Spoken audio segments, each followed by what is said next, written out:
Dear students, आज हम embryogenesis of frog के पार्ट थर्ड पर चर्चा करेंगे। जैसा कि इसके पूर्व के चैप्टर में मैंने आपको बताया था कि किस प्रकार थ्री प्राइमरी जर्म लेयर से वयस्क के विभिन्न अंगों का निर्माण होता है, और उससे पूर्व हमने न्यूरुलेशन एवं नोटोजेनेसिस के बारे की चर्चा की थी। आज का विषय में हम टैडपोल के स्ट्रक्चर का अध्ययन करेंगे। निषेचन के लगभग 15 दिन पश्चात जब हैचिंग की क्रिया होती है तो अंडे से एक छोटा लिम्बलेस, आईलेस तथा माउथलेस लार्वा निकलता है, जो कि टेल बड स्टेज अवस्था में होता है। यह लगभग 6 mm लंबा होता है और यह पूर्णतः एडल्ट फ्रॉग से डिफरेंट होता है। अगर हम इसकी हैबिट अर्थात स्वभाव के बारे में चर्चा करें तो ये इसका स्वभाव फिश के समान होता है और पूर्णतः जलीय होता है, और यह शाकाहारी भी होता है। हैचिंग के फलस्वरूप निकलने वाले टेडपोल लार्वा को हम 3 भागों में बांट सकते हैं। नंबर 1 भाग हेड, नंबर 2 भाग ट्रंक, नंबर 3 भाग टेल। जैसा कि डायग्राम में दिखाया गया है, सर्वप्रथम हम हेड भाग की चर्चा करते हैं। हेड भाग पर आइज, ऑल्फैक्टरी ऑर्गन तथा मुख के निशान होते हैं, जो कि आगे चलकर वयस्क में निश्चित अंगों में परिवर्तित होते हैं।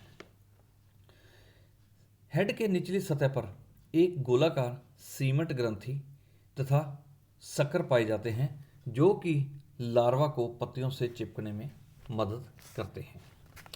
सेकंड पार्ट है ट्रंक अर्थात धड़।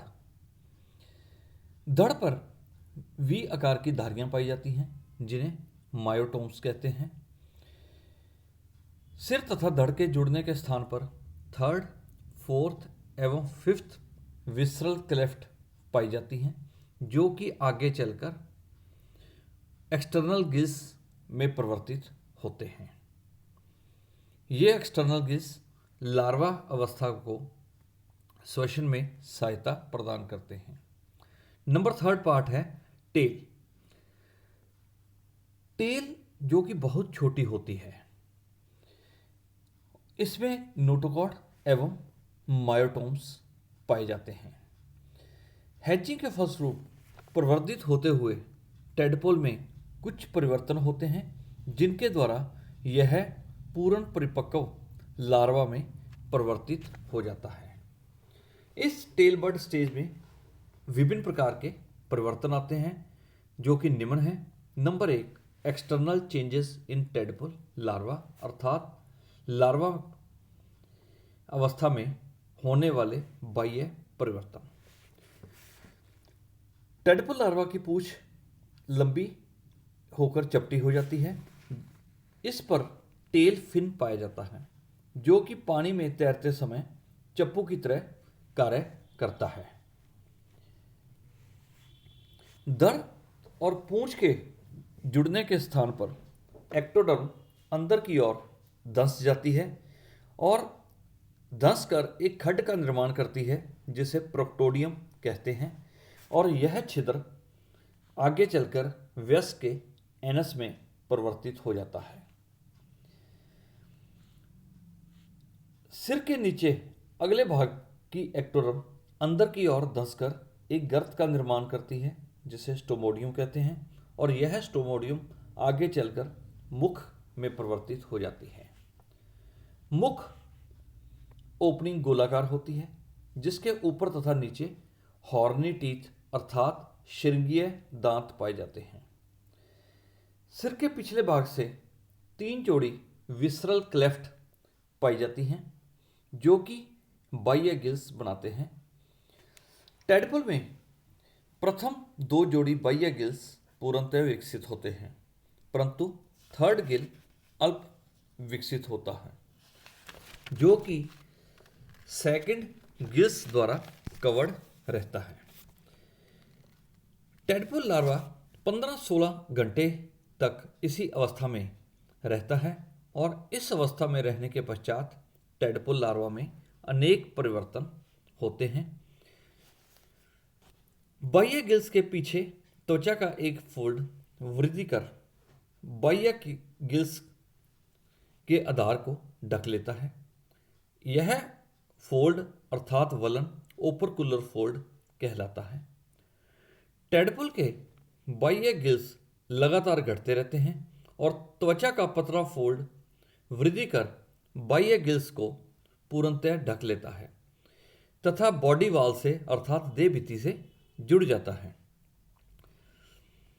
ओपरकुलर फोल्ड के बनने से इसके वह बॉडी वॉल के बीच में एक चैम्बर बन जाता है जिसे ब्रेंकियल चैम्बर कहते हैं और यह चैम्बर एक छेद द्वारा बाह्य वातावरण में खुलता है जिसे ब्रेंकियल अपर्चर अर्थात स्पाइरेकल्स कहते हैं।